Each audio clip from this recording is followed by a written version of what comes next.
Since the beginning of our existence, humans have been trying to find a way to predict the future. Through the ages, we tried about everything. Bone throwing, palm reading, divination from dreams, divination from entrails, and loads of others. People all around the world have been very crafty in their approaches. On Wikipedia, you can find a list with over 100 different kinds of divination. But when it comes to accuracy of these methods, well, it's rather embarrassing.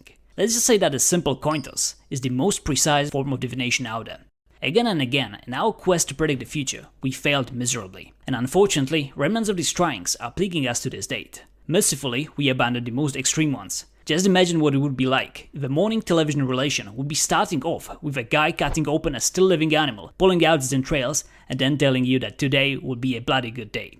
This could have easily been a present if things went slightly differently. That one was likely left to the history, but other divination practices are still in active use today, and no other has more followers than astrology. That is a method of divination from celestial bodies. Now, even though this video will be critical towards astrology, I need to acknowledge the insane longevity of this practice. Its history stretches over a few millennia, and very likely it will be still around long after I am gone. Studying it can as well tell us a lot about human nature. Because even in spite of the findings of modern science and huge advances in astronomy, practice of astrology is still managing to find new followers. There is something irrationally seductive about it. Carl Sagan, one of the most famous astronomers of the last century, once famously complained that he is far more often asked about zodiac signs than about serious astronomy topics like black holes or supernovas.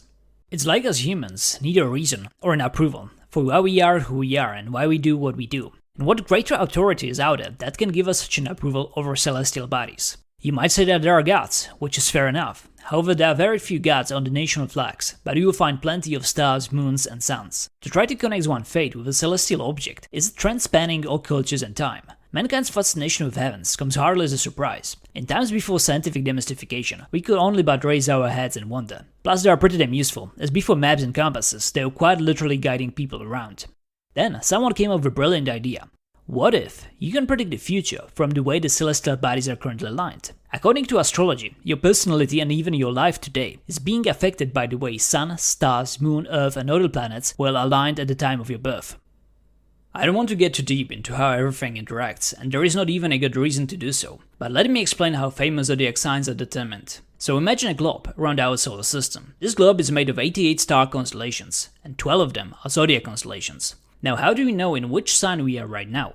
Just point your finger from Earth at the Sun, and the constellation in the direct line right behind the Sun is the constellation we are in currently. Over the course of the year, the Sun will apparently travel through 12 constellations around the celestial sphere. The apparent path the Sun follows is called ecliptic.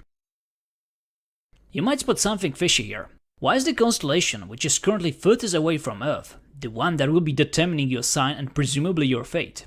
Well, they came up with this whole thing before heliocentric theory was around. In their mind, and it was the Sun that was revolving around the Earth and Earth was sitting tight in one place. With knowledge we now have, the way in which zodiac signs are still determined makes very little sense. Heliocentric theory, one of the most famous and important discoveries in history, should have revolutionized astrology. But oddly, it didn't seem to affect astrology much, and by much I mean not at all. But it gets even worse. Over the course of the centuries, Western zodiacal divisions have shifted out of the alignment of the actual star constellations. Signs of the zodiac are still based on the state of the Earth 2000 years ago. And here is the thing. Our planet sort of wobbles around its axis in 26,000 year cycle. This is called axial precession. The effects of it are significant. If you today count the precise position of Earth and Sun to stars, you will find out that the zodiac charts are almost 1 month off. Here is the updated chart. Go ahead, stop the video and check what your real sign actually is.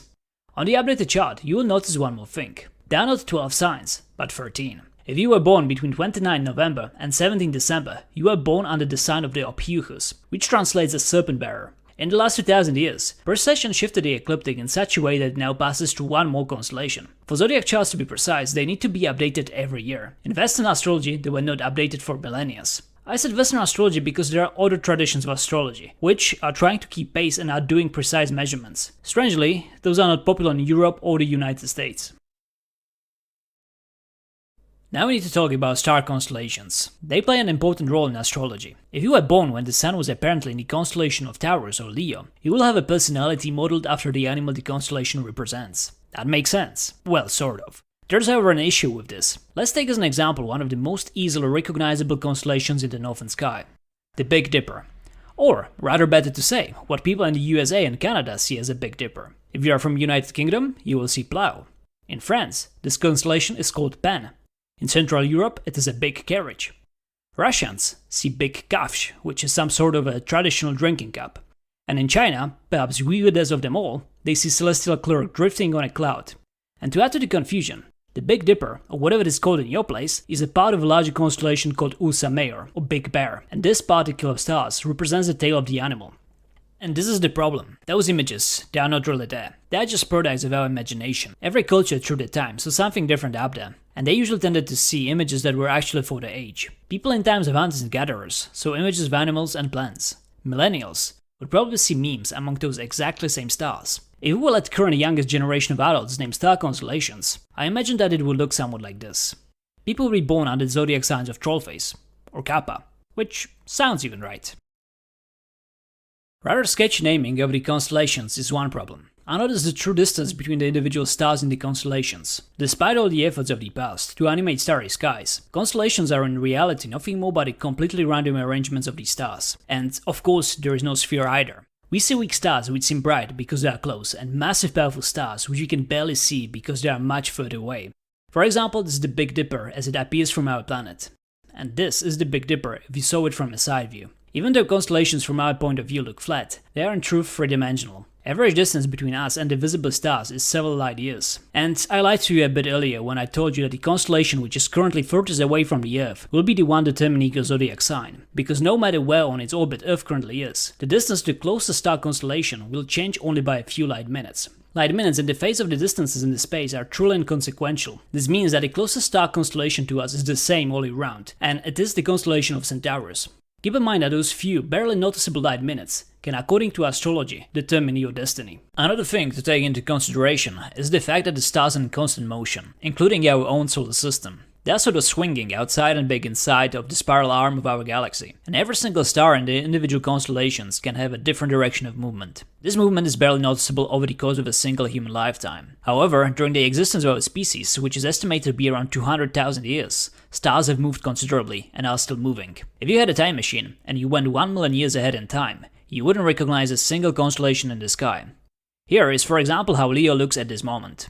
And this is how it will look like 1 million years from now. I just wonder, what would be the personality of people being born under the sign of a ground satellite? Initially, astrologers were using the most precise data available for their age, and were doing what they could to improve their measurements. Over time, as astrology was getting more and more advanced, a split has occurred. Everything that couldn't be proved with 100% certainty was cut out, and so astrology gave birth to astronomy. And Western astrology has basically remained frozen in time ever since. Now there's a question of how initially people made connection between stars and a person's fate. We might not be able to find a definitive answer, but when I was researching this, I found something interesting that I wanted to share with you. Did you know that a century ago, you could tell in which season of a year a person was born just from looking at that person's shape of the face?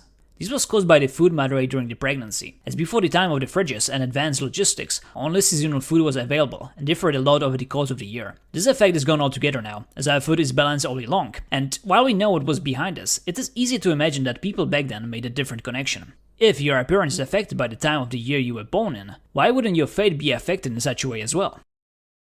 Talking about fate, have you ever read your horoscope? I read a few of them on a different sites today. They are not quite what I thought them to be. Here are Taurus horoscopes for today from Washington Post and New York Post. You can stop the video and read through them.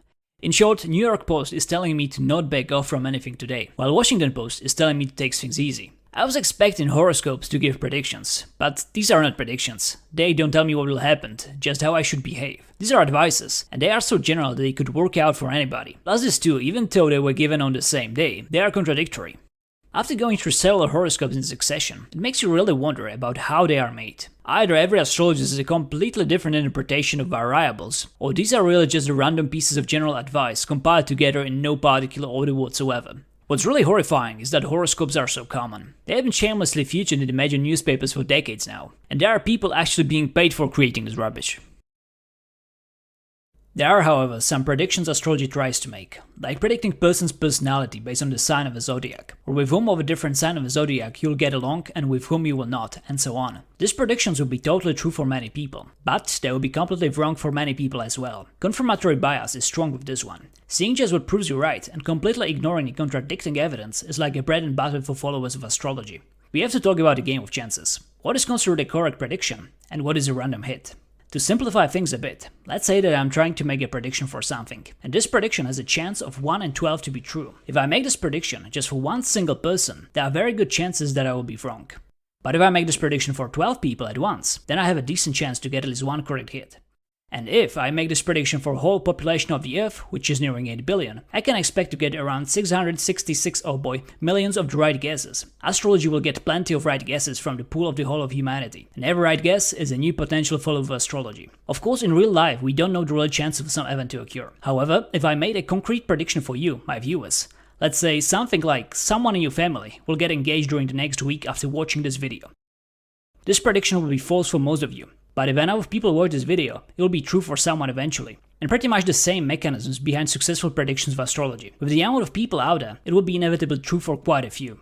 However, it will take at least several correct predictions in succession to get you hooked, right? How difficult is that? Well, some scam artists find out that in some circumstances it's actually quite simple to predict future correctly, many times in a row. Here is one such a scam. Everybody, meet Andy. Andy just received mail from a company that claims that they developed an algorithm which can without fault predict price moves of the market. Andy knows that such a thing is unlikely. If it was true, with such an algorithm you could earn loads of money without any risks. And that's exactly what the company offers if it decides to invest with them. What's more, they inform Andy that he doesn't have to invest right away. First, they will be sending him mail every Monday with a new prediction for the upcoming week to prove that the algorithm works, and he can join later on. Alright, says Andy, let's see how this goes. First prediction. Correct. But that's not very impressive, it could be just a dumb luck. Second prediction. Correct. Still could be a dumb luck. Third prediction. Correct. Pretty cool, but still not very convincing. Fourth prediction. Correct again. That's not bad. Fifth prediction. Correct. That's already damn impressive. Sixth prediction. Correct. By now, Andy feels like he is losing tons of money for not being involved. Seventh prediction, again correct. That's it. Andy sends all his savings to the company, and he will never see them ever again. Here is how this scam works. There are just two possible directions market can go. It will rise or it will fall. So you gather 1000 addresses and you send out 1000 mails. 500 will predict that the market will go down, and the other 500 will predict that it will go up. One half will be wrong, and those people will never receive another mail ever again. But the other 500 will be right, and those will once more be divided in half. Mails will be sent out to those, and one half will be right again. And so you repeat this whole process until at the end one poor guy will receive 10 correct predictions in a row. You can look at this market scam as a spectrum of what your experience with astrology could have been like. You could be among those first 500 that receive false predictions right away. That is, you can relate to anything at all that astrology claims. Or you could be that one poor guy, and everything astrology says fits your experience perfectly. Again, not everything is so binary, but if your predictions are general, and the pool of people to which you predict is big enough, you will get plenty of correct and even successive predictions, no matter how incompetent your method is. To summarize the video, astrology is called pseudoscience. However, I think that such a classification is an insult to pseudosciences, because other pseudosciences do at least try. Astrology is just an ancient scam. Thanks for watching.